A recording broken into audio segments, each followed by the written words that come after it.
Hello, everyone, and good morning or good afternoon, wherever you are in the world, and welcome to another historian's interview here on Tales from the Wandering Scribe. I'm your host, Gabriel Garcia. Many of you know me as the Wandering Scribe and the Wandering Quill. And joining us today is an historian making their second appearance here on the channel. And you may remember this guest as she was the final historian of season 2 of the Historian's Lounge. Now, my guest today earned an MA in Mediterranean Archaeology with distinction, with her dissertation centered on the role of dolls in the inculcation of young girls in society during the Roman Empire.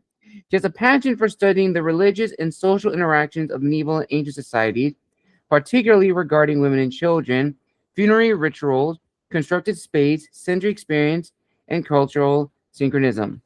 She earned her BA magna cum laude in history, archaeology, and French from Dickinson College in May of 2023, earning departmental award for excellence for all three majors. And in November of 2023, the Swarthmore Undergraduate History Journal published her senior history thesis, Heroes, Victims, and Future Citizens, Representations of French Children During World War I. Her studies have allowed her to work in several other countries and multiple languages, increasing her research depth and allowing her to approach her work with a multicultural lens. And outside academics, she has engaged with her interest in cultural heritage, archaeology, and history by working as a visitor assistant at the Jewel Tower with English Heritage, serving as the volunteer curational assistant in archaeology at the Wimbledon Society Museum, and volunteering with Fulham Palace's Young Archaeologist Club. She also crafted and donated an art piece at the time this past spring for the exhibit Patterns and People at UCL's East, curated by the MA Museum Studies student. And in her spare time, she independently studies Latin, ancient modern Greek, Italian, Akkadian, and German. And I'm so excited to have her back here on the show, ladies and gentlemen. So without further ado, let's give a huge round of applause to a returning Wandering Scribe alumni, Megan Outtrim. Megan, welcome back to the show. Thank you for having me again. Awesome, Megan. I'm so excited to have you here back on the Wandering Scribe. Now, before we dive into today's interview, would you like to share with our viewers and listeners what you've been up to since last year? Yeah, so since last year, last December, I now officially have my MA in Mediterranean Archaeology from University College London. I, like you said before, I wrote my dissertation this past summer and into the fall a little bit on the enculturative roles and meanings behind Roman dolls throughout the Roman Empire into late antiquity, and how they would have been used to teach little girls how to become proper Roman women according to the socialization of that region in that time period, but also how they might have been used as vehicles of agency for those girls to maybe explore other life pathways that they wouldn't have had open to them, or test boundaries, use play theory to sort of experiment with identity. Nice. Very, very nice. And also, as mentioned in your bio, you also do a lot of volunteering work at various organizations and institutions. How has that been? That's been great. Sadly, can't do any of that anymore just because I have now moved back to the United States, back in Pennsylvania. But while I was in London, I was doing two main volunteer things. I was working with the Fulham Palace Archaeologists, Young Archaeologist Club, which was basically for children ages 8 to 16. We worked with them as community archaeologists. We taught them about local history, local archaeology, took them on little like day trips out to see different sites. They got to experiment a little bit with excavating, and we gave them like the opportunity to really engage with certain topics by making models of different architectural forms from the past out of like craft material. At one point, I remember it was really cool. We had them building out of cardboard and clay. They were building Roman bathhouses, and then we used a hairdryer to try and see if they actually would have really maintained that heat through the hypocaust system that would have been in the bathhouses. And it worked pretty well, even though it was just cardboard and some really badly thrown together pieces. And then, of course, I worked with the head curator, who is also volunteer. It's a totally volunteer museum at the Wimbledon Society Museum. We worked with the archaeology materials. A lot of them have been unprovenanced. They're not accessioned yet into the collections. A lot of them, they know vaguely what they might have come from, like area wise and what excavation, but there's a lot of missing details, and it's because it's all a volunteer led museum, it's very difficult to just suss out things, but that's really the case with any archaeology collection in any museum, because people donate things get backed up, there's not enough people to take care of it all. So I was helping as the curatorial assistant in archaeology to just go through, identify pieces, try and figure out where they might have come from, sort of tracing them back as detective work. And then not so much volunteer work, but outside of that, I was also working every week. I worked as part of the Living Classical Languages Society at UCL. So basically, they have 3 different languages: Greek, ancient Greek, Latin, and Akkadian, which is the language of Old Babylonia, and it's all written in cuneiform. And so those languages are taught as a spoken experience, and for Akkadian at least, it's the only program like that in the world that we know of so far. And you practice speaking and getting really familiar with the language, and that's your form of language acquisition. So I would spend 2 hours a week doing intermediate Latin and 2 hours a week doing Akkadian, and now I'm still technically affiliated with that because I work with the Akkadian professor in a group that meets weekly to translate tablets in Akkadian at the British Museum from the cuneiform and try and figure out what they say. Nice. All right. Nice. So I guess let's start at the very, very beginning, Megan, of your journey in the world of history. So I don't know if you may have mentioned this before a year ago when you were on the Historians Lounge, but as a refresher for the newcomers who are now meeting you for the very first time, how did your journey into history began? Do you have a specific aha moment that really put you on this path? And I feel like I have a lot of little aha moments, because ever since I was really, really little, I was very, very just enamored with the past. So I grew up in a family that's very interested in history and archaeology.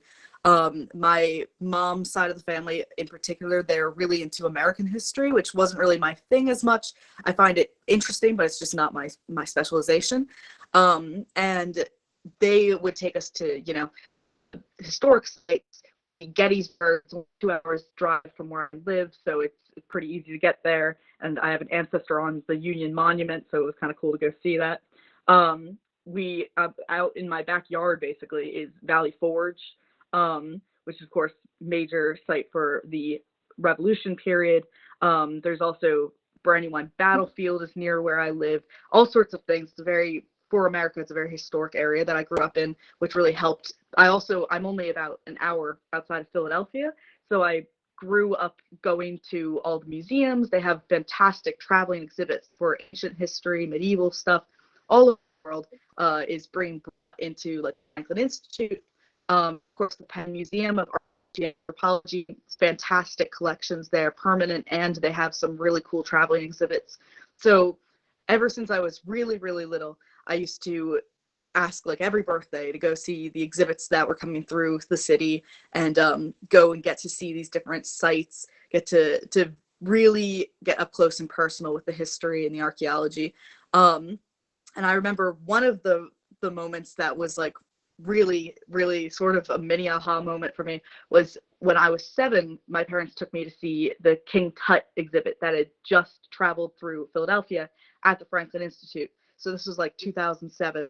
And I remember dragging my dad through that exhibit and making him stop and listen as I read every single placard out loud, which has got to take a lot of patience to sit through that with a 7-year-old.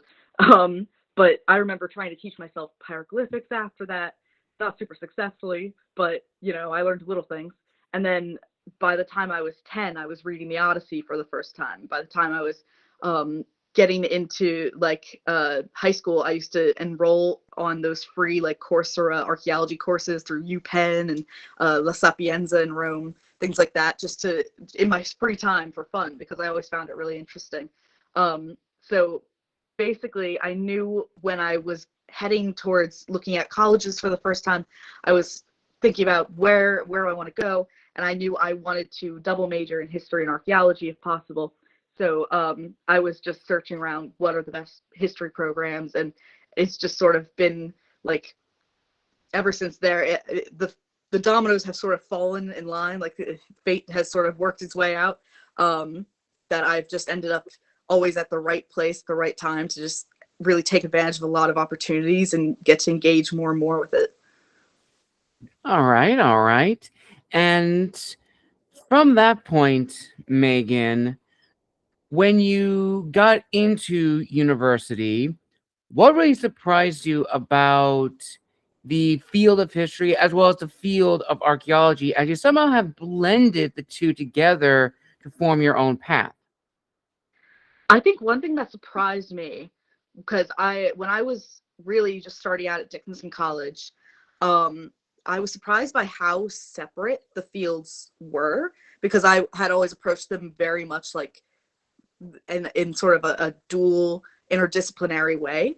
And I think a lot of programs are moving towards being more interdisciplinary, specifically once you get up to the graduate level, because it's so beneficial to the actual piecing together of the history. Because when you keep them separate, traditionally there has been such a clear isolation of fields between history and classics and archaeology, anthropology, biblical studies, and they don't really touch each other. But that's only just led to nothing really progressively happening in the field for a really long time. And so now you see a lot of interdisciplinary work happening in these graduate programs.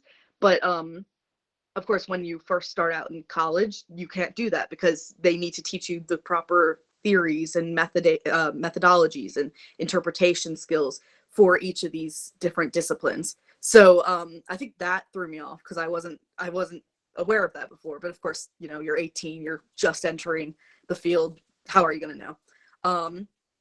I think that, and also I was surprised by how important French was, which might sound weird. I took French throughout middle school and high school, and I just kind of stuck with it when I started college, because I needed to have up to an intermediate level of a language anyway. And I technically tested out of the requirement, but I was like, I've gotten this far, I might as well just keep going until I can really get the language down. Maybe I'll get a minor in it. And I learned that was kind of the best thing I could have done, because everyone wants you to know French. They want you to know German. And then if you're working in the Mediterranean like I do, depending on what area you're working in, they'll want you to know the ancient languages that are relevant, and the modern relevant languages. So modern Greek, Italian, Arabic if you're working in the Near East or Egypt. If you're working in any of the ancient Greek areas or ancient Roman areas, you're going to need to know Latin and ancient Greek, of course. If you're in the Near East, you're going to have to learn Akkadian. You're going to have to learn all these other things. Hittite, if you're in Anatolia. So just how much language is pushed was also kind of surprising. But yeah, just otherwise, it's mainly just the normal things that are surprising when you're really entering a field for the first time and getting to know it, is really learning the technicalities of it's not just you open a book and you memorize names and dates the way that people seem to make it sound like when they talk about history, and they say, oh, I didn't ever like history because I hated memorization. But it's not. It's theory, it's interpretation. You are making clear arguments from a bias, but an informed bias, because there's no way to separate yourself from culture.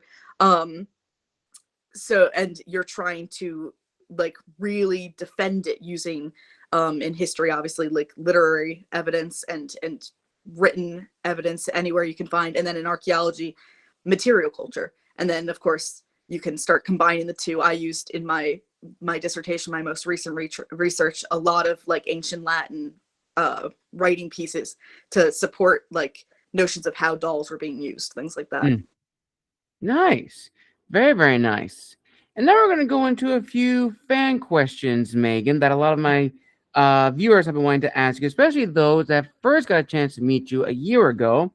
So one fan question one of my viewers wishes to ask is, when you began your early years of college and university, what was probably the most daunting project you ever had to work on as a student? Oh, I think the first really intimidating one that I had was during the pandemic when I was stuck home. Everyone was stuck home online. I was taking archaeological methods, and I Ooh, had okay. to, which is the worst time to take it because you can't dig, so you're learning about it through a PowerPoint. But so I remember we were learning how to write like a grant proposal. Which is of course such an important thing to know how to do, and something that I should honestly probably refresh on because it's been several years now. But we had to choose like a research area. We had to figure out, how to first create original research questions, and that was something very daunting, and it still can be extremely daunting. I think anyone who has ever had to come up with research questions still finds it, no matter how long they've been doing it. It's a tricky thing because you're trying to find a gap in the literature, and it's a lot of times it's very hard to see where a gap appears until you've done a lot of research. And there's always the risk that you'll do a bunch of research and you won't find something, and you'll have to keep like starting from scratch. So trying to figure out where I could create a fake proposal to dig, that was really tricky because I went, how am I supposed to know what area has stuff in the ground without actually digging in the ground?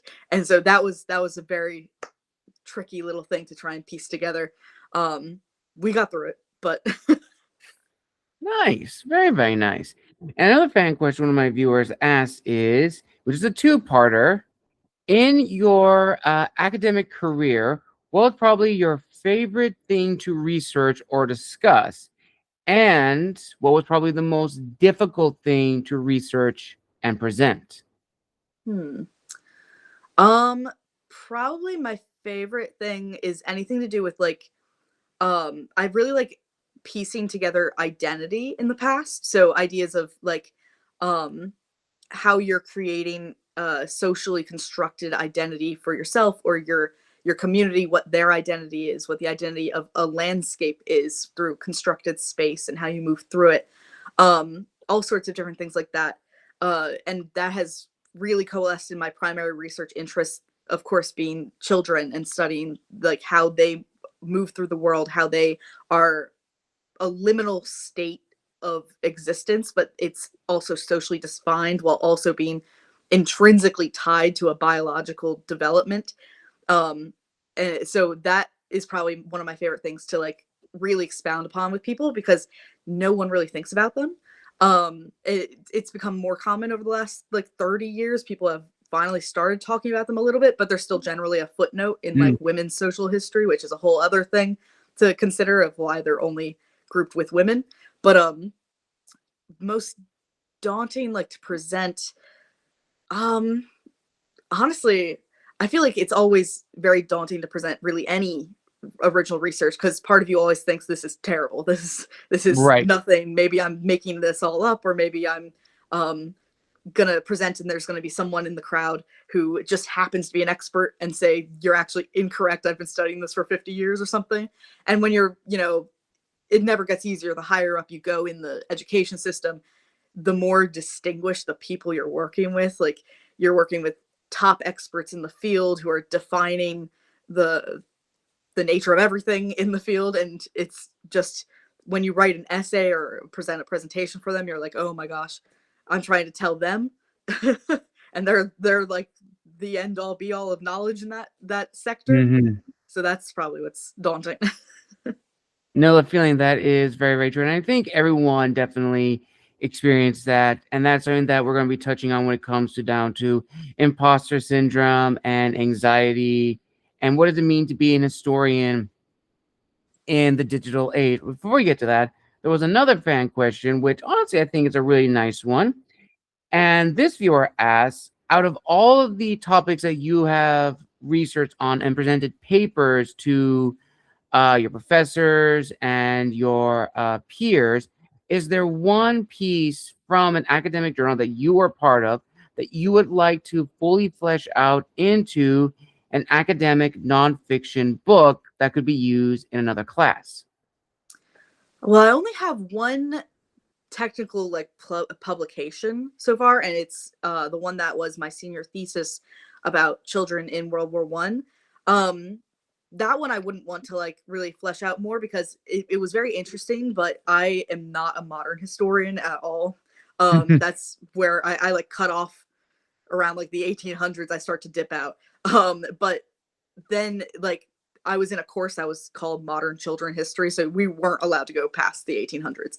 So like backwards in time. So we just kind of had to go with what we had. But honestly, I would love to really keep fleshing out my master's dissertation and really like examining that a little bit deeper. I only had 15,000 words to discuss it in, so it's like 70 pages, but that's, that's not Mm, that much. no, And a lot of that's going to be, bibliography, tables, appendices, things like that. right. Um, so I'd love to really go into that a little bit deeper, and maybe eventually one day, whether that would be published as a book, I'm not sure, but definitely articles would be really cool. I've been thinking about ways of maybe using like if I get into a PhD anytime soon, because I'm starting to look around at that now, uh, what I could maybe do to expand on certain areas of that project. There's specifically one type of doll that really has never been discussed in any research anywhere except for in two papers, and they both say this is a provincial like abnormality and we're not going to discuss it because of that. So um maybe something in the future you'll see about that being published in a journal article, or maybe a book someday, but probably not like a full book, probably like at most like a book chapter of like a larger work on maybe bone and ivory, Ooh, small objects in the Roman Empire. nice. All right, all right. I like that. I like that. And kind of going forward from that, Megan, once you graduated from university and got your degrees, ultimately, when you went into the workforce and really carving your own path, ultimately for you, not just as an historian, but as a student of history, what was the promise you were making, not just to yourself, but to projects that you were going to be working on and sharing with others? And ultimately, your goal in life as an historian going forward? I think mainly like everyone wants to have an impact with their research. Um, so I want to leave some sort of mark on the field that's going to be positive, something that will maybe push forth an area that is really underdeveloped, make people think about other ways of viewing things. I really like working with post-colonial archaeology and decolonization efforts. I think that's really important, especially because these big collections in major museums in the world, and the like ancient histories, the medieval stuff that's written, all of it is very traditionalist still. Just that's what it's rooted in. It's foundational as an issue, and really learning to incorporate indigenous archaeologies and other ways of thinking, other epistemologies, because we have this idea that Western science is the only objective one, the only Mm, objective truth.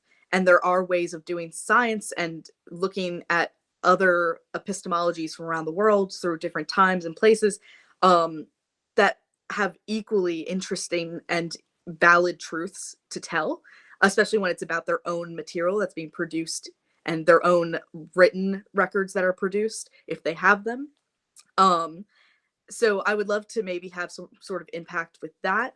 But other than that, I really would love to be a professor one day. That's like the ultimate goal. That's the goal for like all the academics, and so you're competing with them all. But I would love that because I really enjoy teaching people. I've worked as a substitute teacher. I've worked with children. I've worked all over the place with different age groups, teaching them things. I was a writing tutor.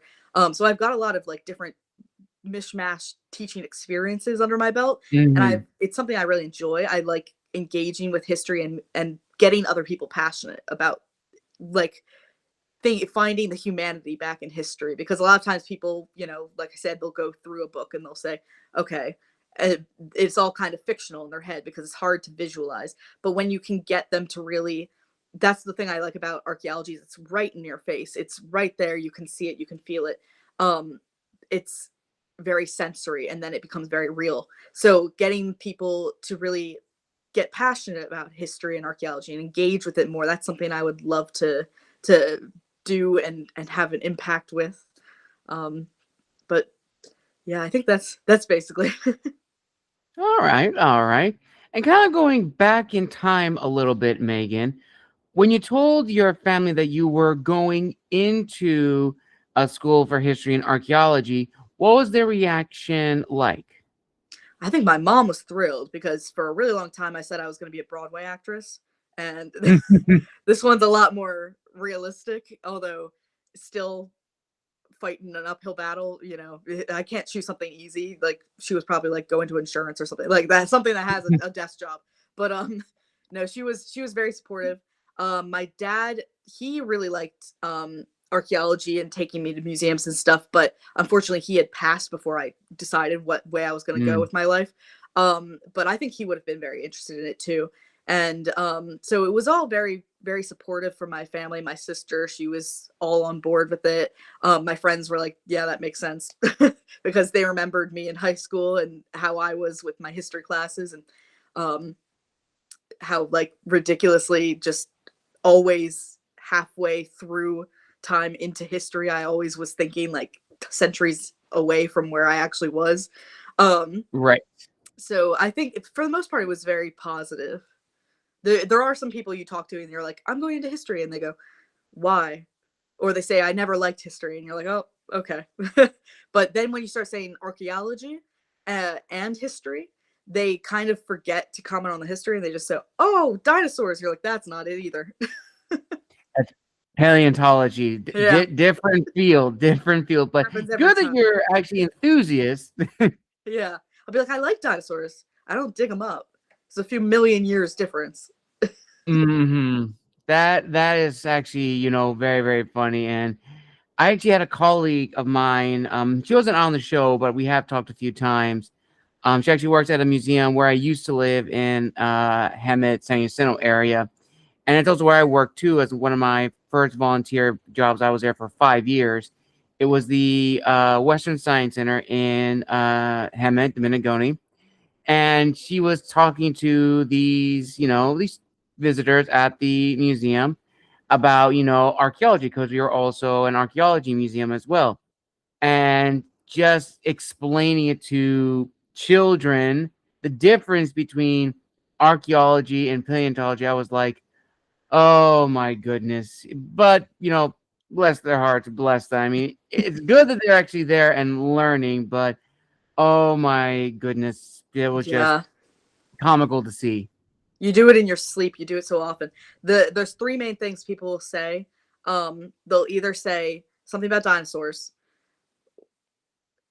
always happens, or they'll say something about aliens, which is way worse because that's Yes. rooted in like old racist theories. And then the other one that's very common is it's probably the most common, is Indiana Jones. They'll all say you're trying to be female Indiana Jones, and then you like are like, sure. He's kind of an actually like the worst example of archaeological practice you could ever. He's like very bad at what he does, but they're great movies, so I get it. But if I had a nickel for each time someone said Indiana Jones to me, I could fund my own graduate study. Uh, what are you gonna do? What are you absolutely going to do?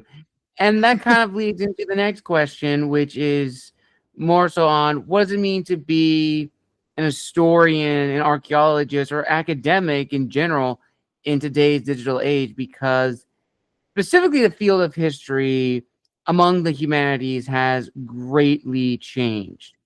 And we see a lot more historians, professors, well revered individuals in their respective fields in history and archaeology using social media as a platform to not only showcase themselves, but highlight their research, their studies, and so on, which is amazing and incredible. But like everything with social media, it's draining, it's tiring, it's taxing. It leads to a lot of negativity, which I'm sure everybody knows the downside of social media. It's a double-edged sword. And it has also sparked a debate, which we'll touch on later, of the difference between an academic historian who is trained and the term armchair historian, someone who is not academically trained, but one who is very well researched. And ultimately, just the complexities of the field nowadays. So ultimately, Megan, for you, almost just like me, as historians in the digital age, what has still disciplined you to still be the person that you are when you joined or got into university, did the work, got your degrees, and still staying true to who you are, dealing with, the imposter syndrome along the way, as you have mentioned earlier? I think it's always very important to be kind to yourself because you're going to be your harshest critic always. There will be things you notice the 15th time that you read your paper, that and there will be a 15th time you read it because you're so obsessed with checking for errors that you didn't notice the first time you read it, and then you'll be beating yourself up on it even though no one's going to notice it. Um, Mm-hmm.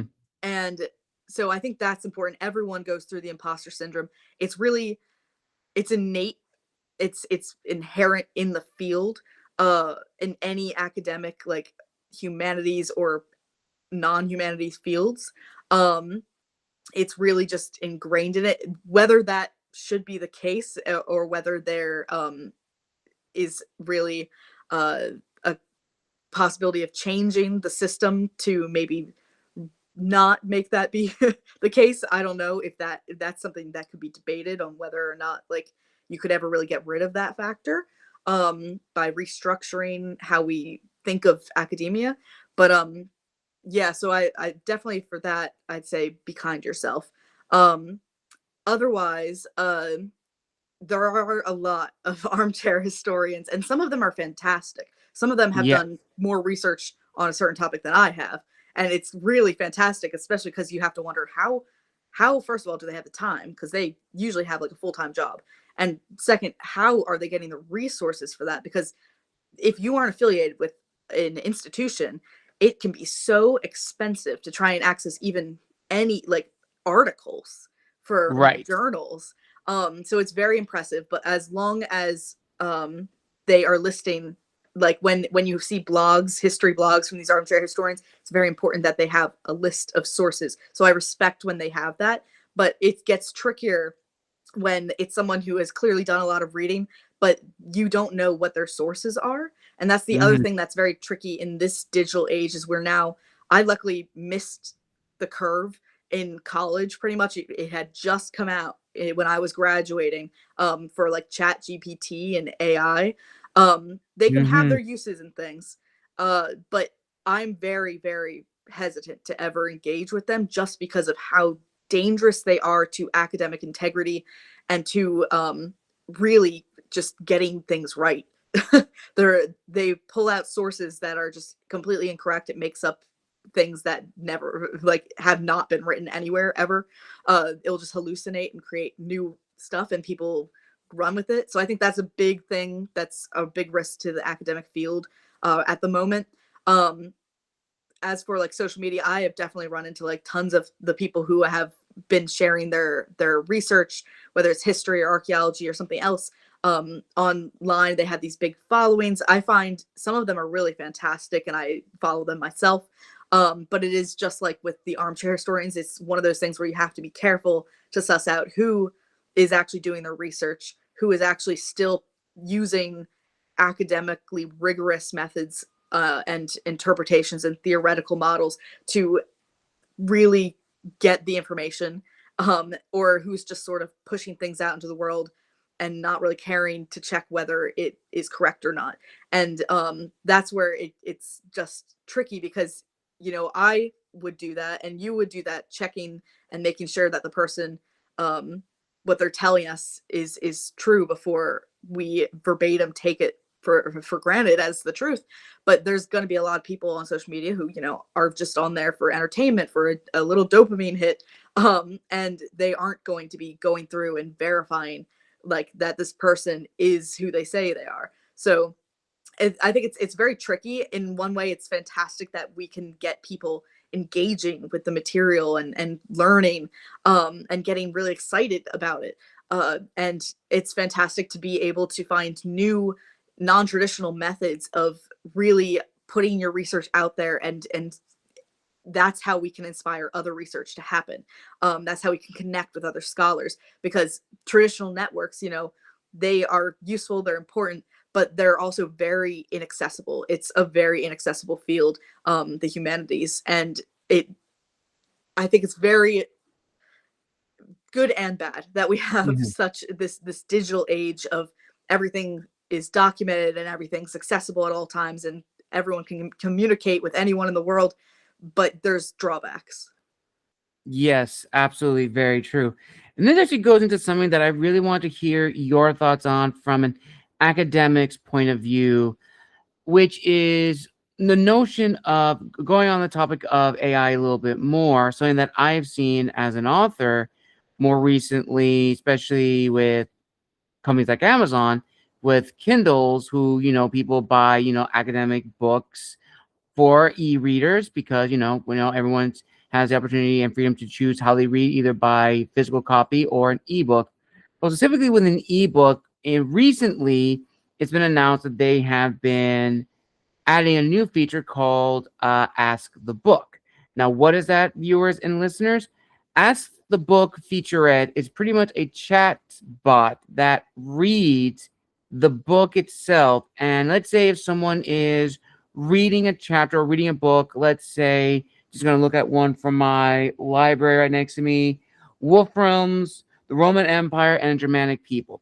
Let's say someone is reading it. It's like, hey, chat box, what happens in chapter thing?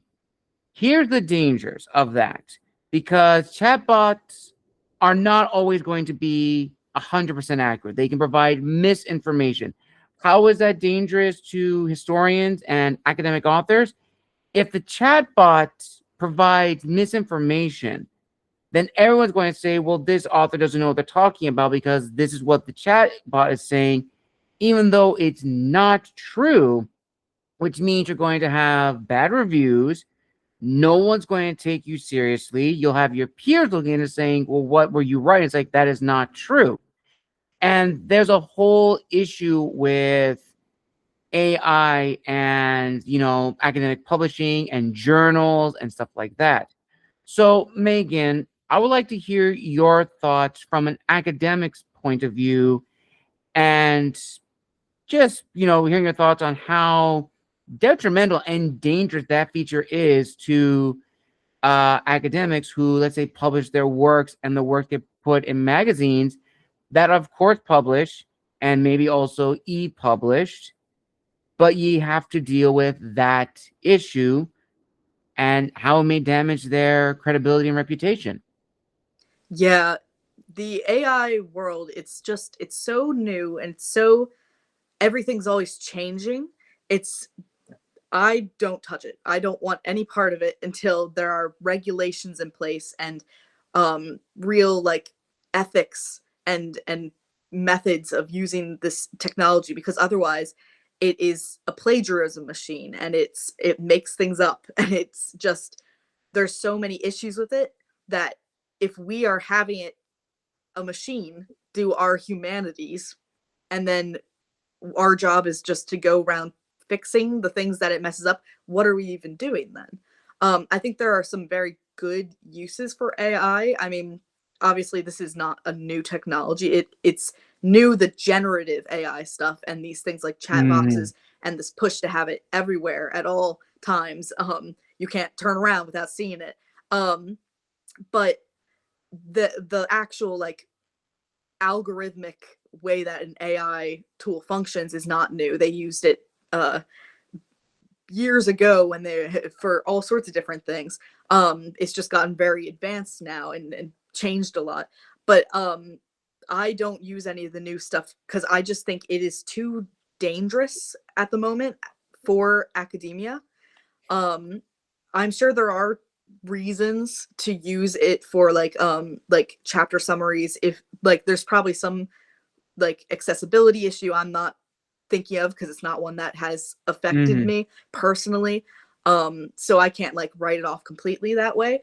I'm sure there are people who make really great use of it, but I do think just because of the dangers behind it, I am not willing to partake in it until I know that there are strict regulations and ethical considerations put into place.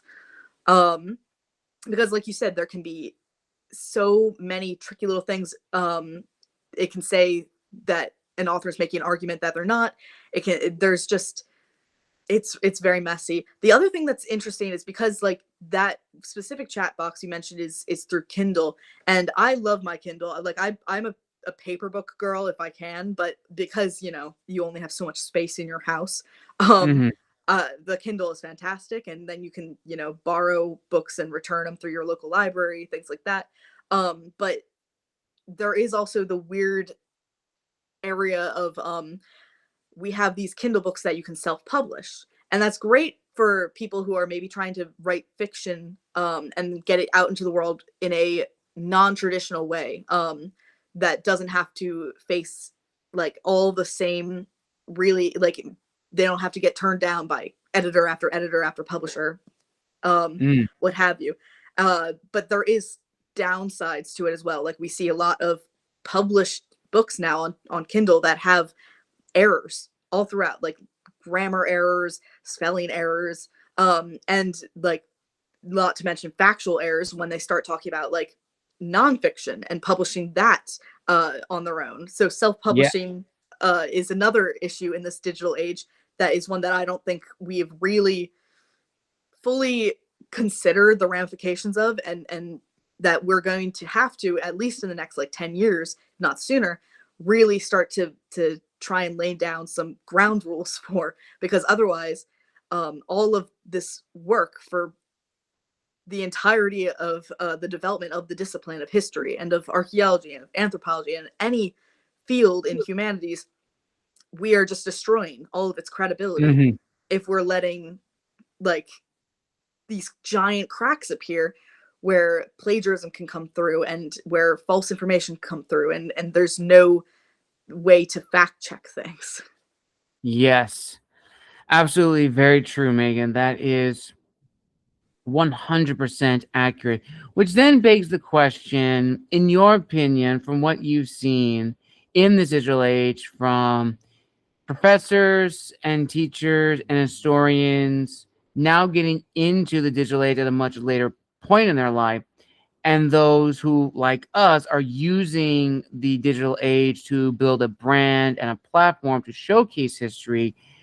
And of course, with the rise of AI growing ever more steadily, if not rapidly, do you believe that, in your opinion, we are in a golden age of historians, or more so leaning towards a dark age in regards to the rise of AI and also the rise of misinformation in the field of history?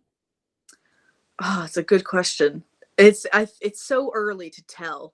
And as historians, we always we say like, oh, it's too early to tell, and then we still try and tell, but like we know in our heart of hearts that the truth is we won't know the impact and what this era will look like until at least 50 to 100 years down the line.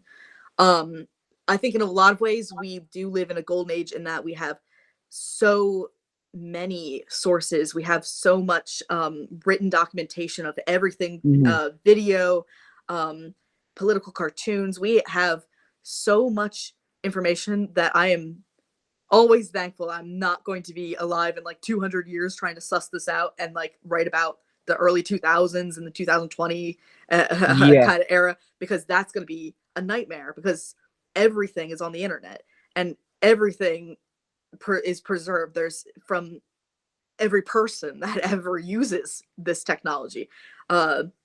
So in some ways, you know, we have levels of material to work with that we would never have dreamed of.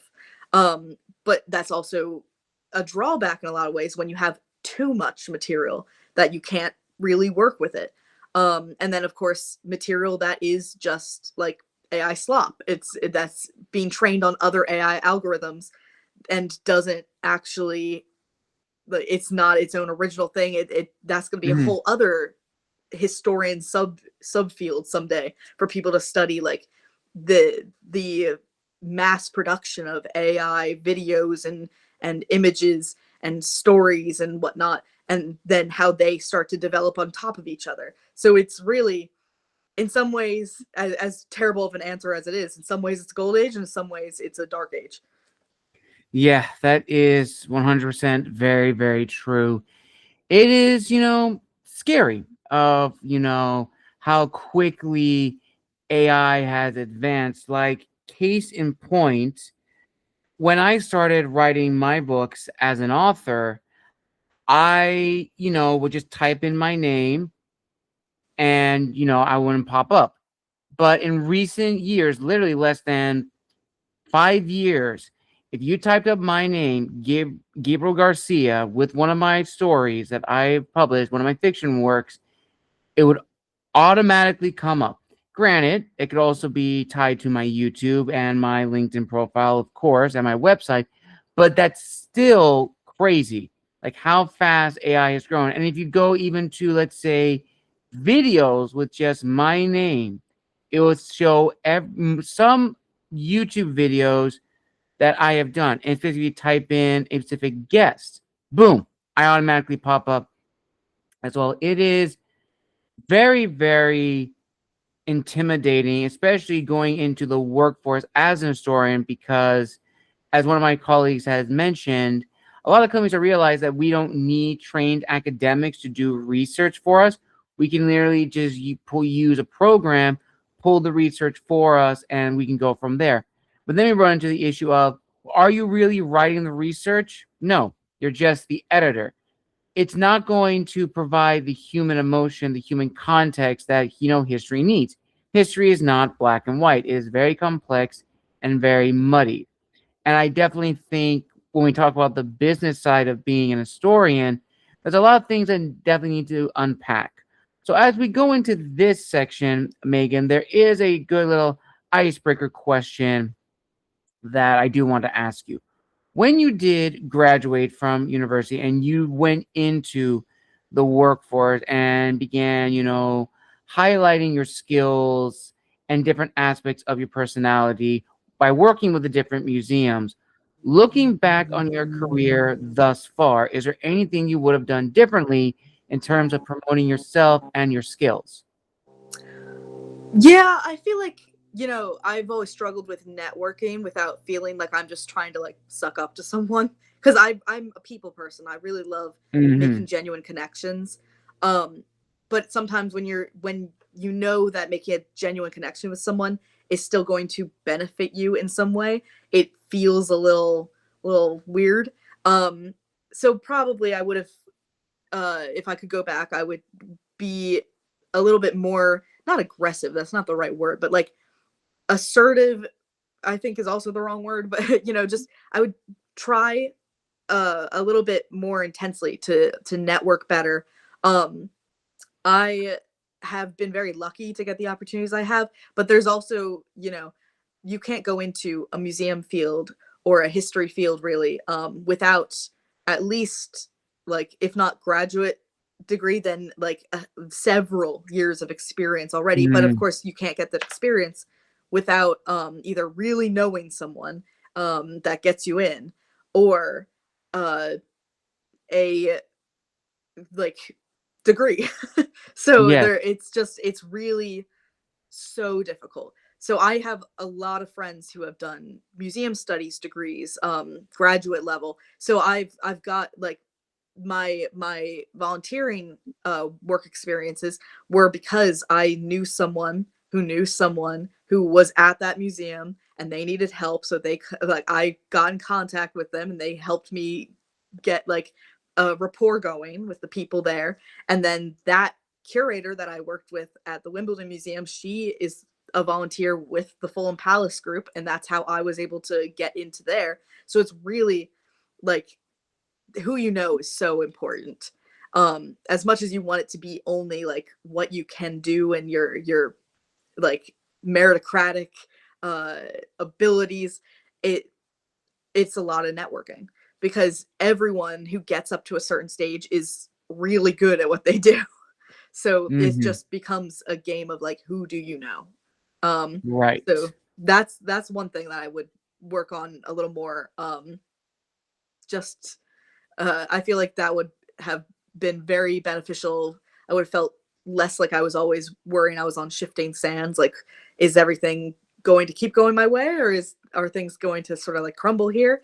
Um, I wish that I could have had like a very good peer mentor relationship with one of my archaeology professors in like college. I was very friendly with them because I went to a liberal arts school, so it was very small and you get to know your faculty really well. But we had a complete overhaul of our uh, archaeology department while I was there. So there was only two people when it started. There was two completely different people when I graduated. So, I didn't have an advisor for 2 years. So if that one's not really something that is like, oh, I regret doing or not doing this because that was just out of my hands. But if I could go back in time and change something that was just like way out of my hands, I would like change that situation, because that is how you get into conferences. It's how you get sponsored Hmm. for grants and like travel fellowships and things.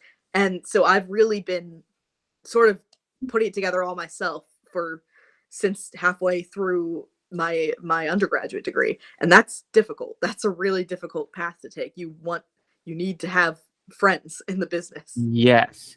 And on that topic of friends and networking, how important, maybe you can go a little more in depth, like how important is it for those in the liberal arts or even anyone, in academia, whether you are in literature, economics, finance, any course in college, that networking is vital nowadays as it's been more than ever since.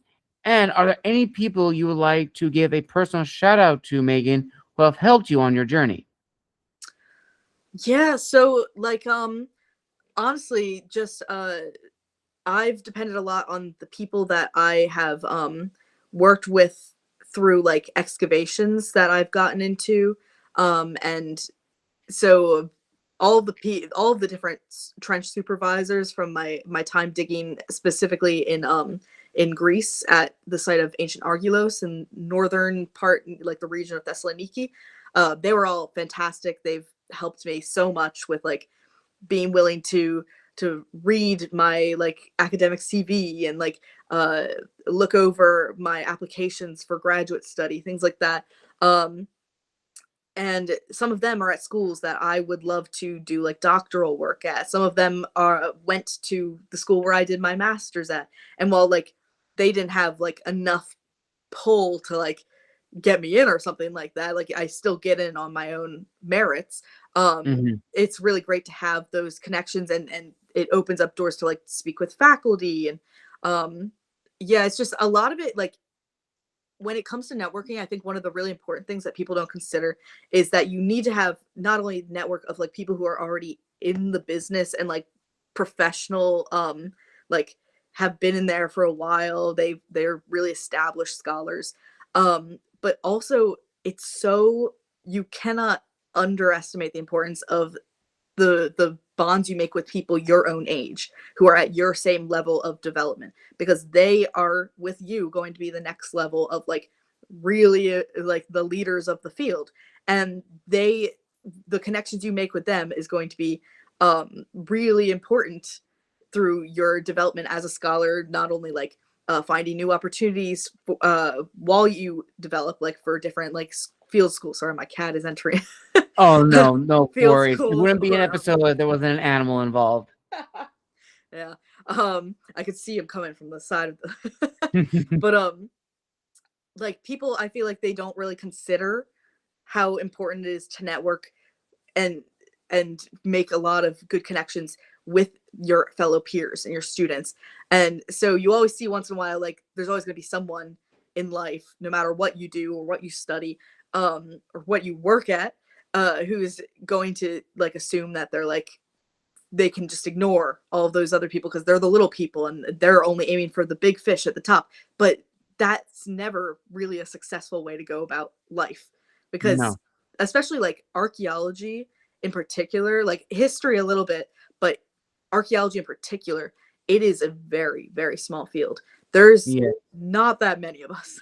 So everyone knows everyone in your subdiscipline, and expanding into like other regions that you don't even work in. You're going to know names, you're going to recognize people, they're going to know people that you have worked with. I can't tell you how many times I've been written over the last couple of years by people I dug with who are like, hey, this person says they dug with you at this other site. And I'll be like, yeah, I knew them. So you have to have a good reputation. If you destroy your reputation, that's everything. So, and I mean, that's always going to be the case with like academia anyway, like your reputation as like a scholar, but then this is more your reputation as like a person, as someone you want to work with, as someone that you can trust to not really like stab you in the back to try and get ahead, because we're all working towards the same purpose. We're all working towards learning more about the human experience. Yes, absolutely. Could not have given a better answer, Megan. Thank you for that. Thank you. And before we get to the end of this incredible historian's interview, there are a few last questions I did want to ask. One of which I think is important to note is that in the field of history, we are taught to present our research to, our academic audience because, we are trained to present history in that way.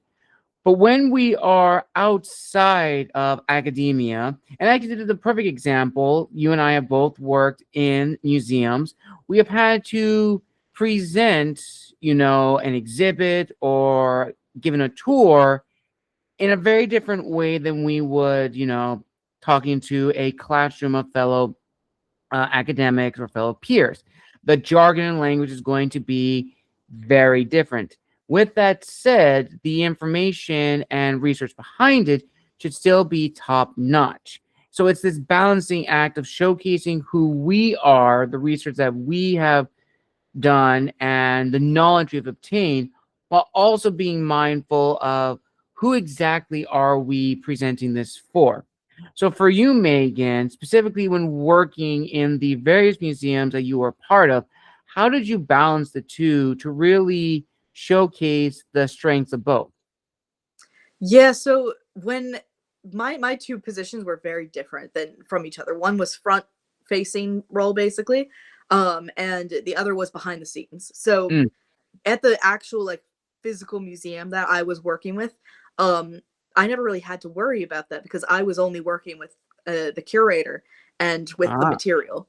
But then when you work with the public, which is something that, as someone who wants to go and be a professor someday, that is, you got to know how to work with the public. I say keep in mind the same things that you keep in mind when you're writing an academic paper, and this is what I used to tell people who would come in for tutoring when I was a tutor at my undergraduate for French writing, which is assume they know nothing about the topic. They might know a lot about the topic, but if you dive in and assume that and you're just never explaining anything, like you said, there's jargon that they're not going to know. There's going to be concepts they don't really grasp. mhm. They might not have any sense of the methodologies involved or the theoretical frameworks involved or any of that, any of the real technical stuff. And it's just like, why would they? Because if they're not working in it, they're not going to know.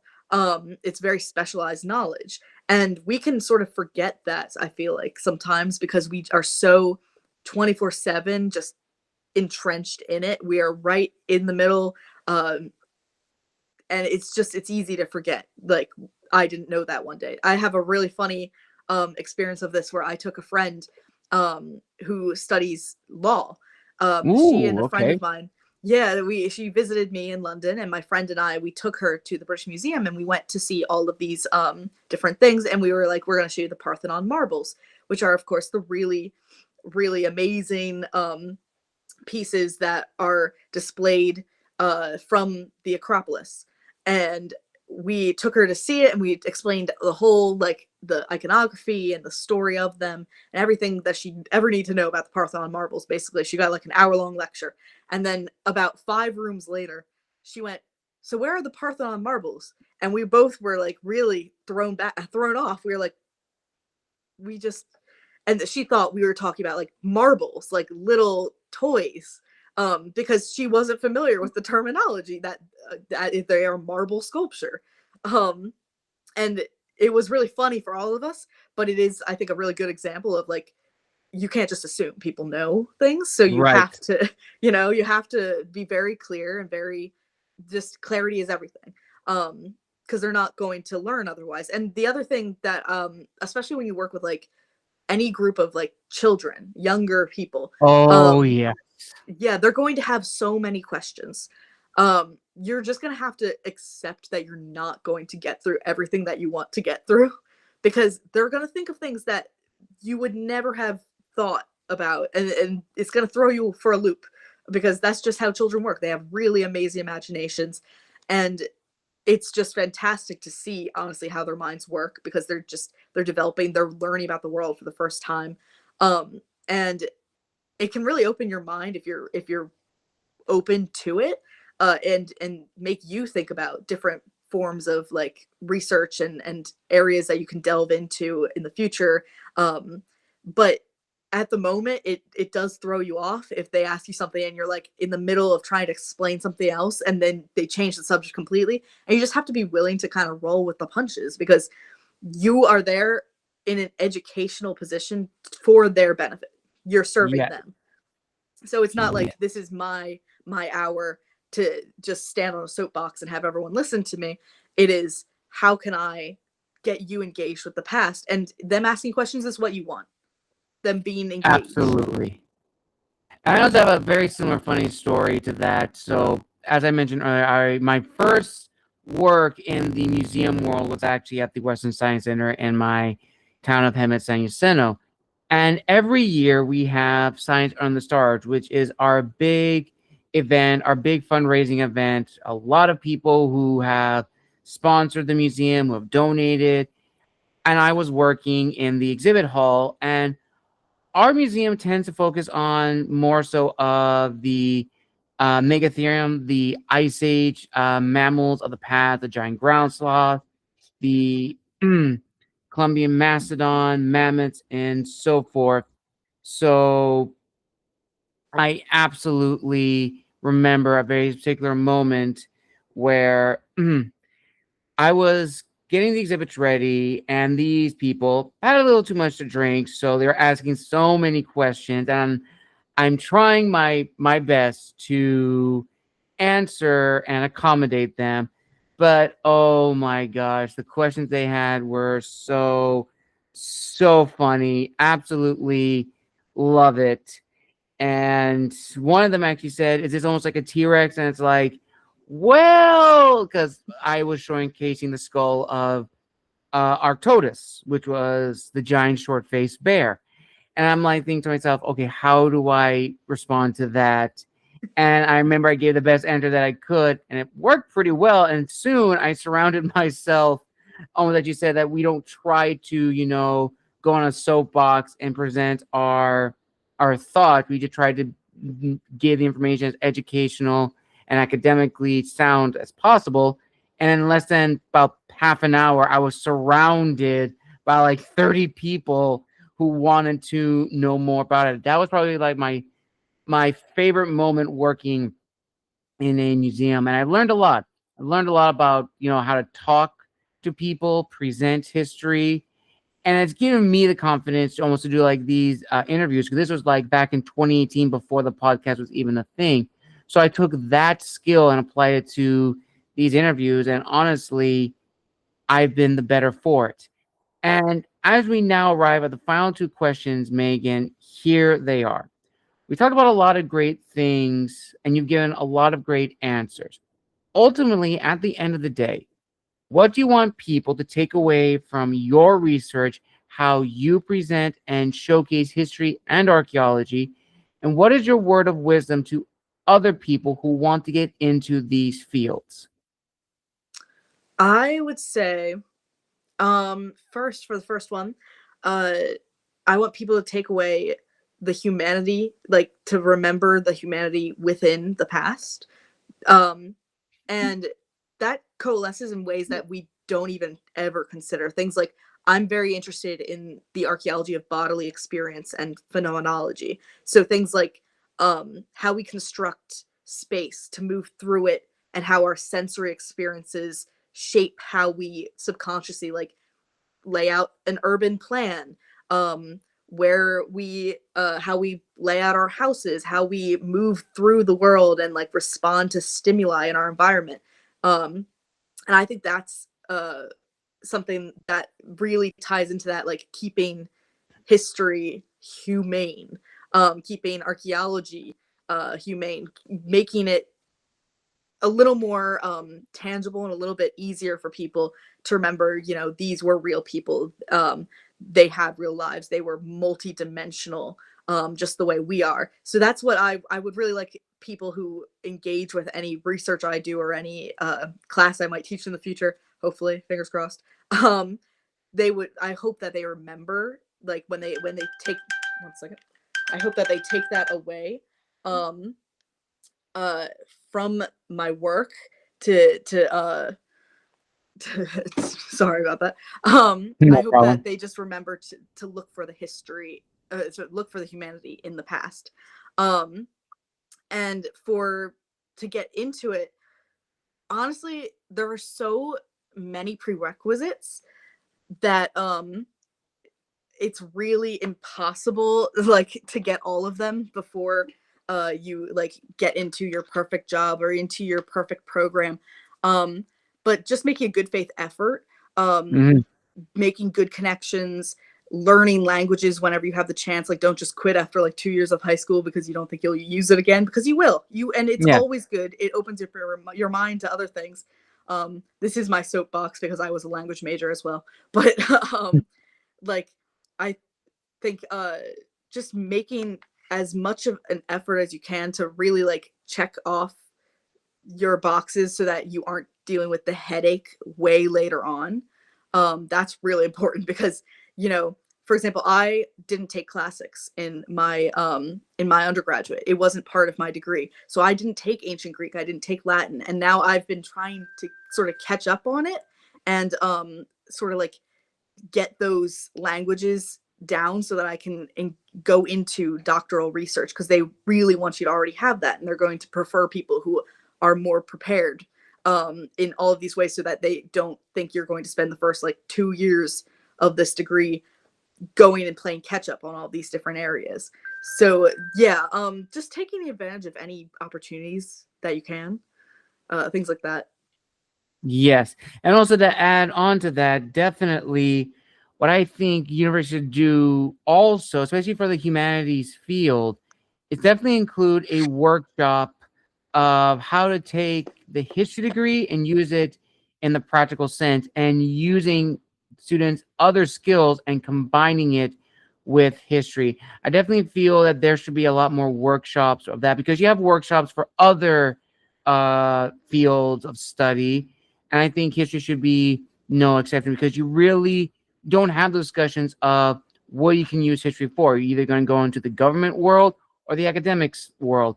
Both are important, but not everyone is cut out for either of those two. So there should be an opportunity for those to learn from others of how they took their passion for history, coupled it with another passion of theirs, and building their own career from it. And on that note, viewers and listeners, we conclude another amazing historians interview here on Tales from the Wandering Scribe. I want to give a huge thank you to Megan for coming back on the show and wishing her a wonderful holiday season. Now, Megan, where can people find you on social media if they wanted to connect and reach out? And if people want to know more about your projects or your dissertations that you've worked on, where can they find those? The best way to get a hold of me is just through LinkedIn. It's just my name, Megan Outtrim. And I keep it fairly updated with whatever I'm doing. I tend to post like anytime I'm doing a conference presentation or if I'm doing a big piece of research. But honestly, if someone finds me through LinkedIn and then they message me that they really want to learn more about a specific type of research that I'm doing that hasn't been published or that I haven't like really made widely available yet, I would be happy to communicate and contact with them and get them like some more information if it's something they're interested in. So really just LinkedIn is the best place to find me for professional, for sort of following what I'm doing, for trying to find my work. Nice. I'll link that all down below in the description of this video, viewers and listeners, and I will also tag Megan's first appearance on the show, which was last season's Historians Lounge Season 2, Episode 12. So make sure to go and check that out. That was a really great discussion. And also, as a final reminder, viewers and listeners, Decimus, The Wolf of Rome, my fiction alternative history, historical fantasy novel is still set to release on Christmas Eve. So pre-orders are still available. I'll provide the link down below to check it out. It's available on Amazon and Barnes & Noble. And as always, make sure to like, comment, and subscribe to stay up to date with the final episodes for the month of December. Thank you, everyone, for your love and support. A huge thank you to Megan for coming back on the show. And until next time, this is the Wandering Scribe and the Wandering Quill signing out. Wish you all a wonderful day wherever you are in the world. Happy holidays, everyone. And we'll see you all in the next episode. Take care and bye-bye.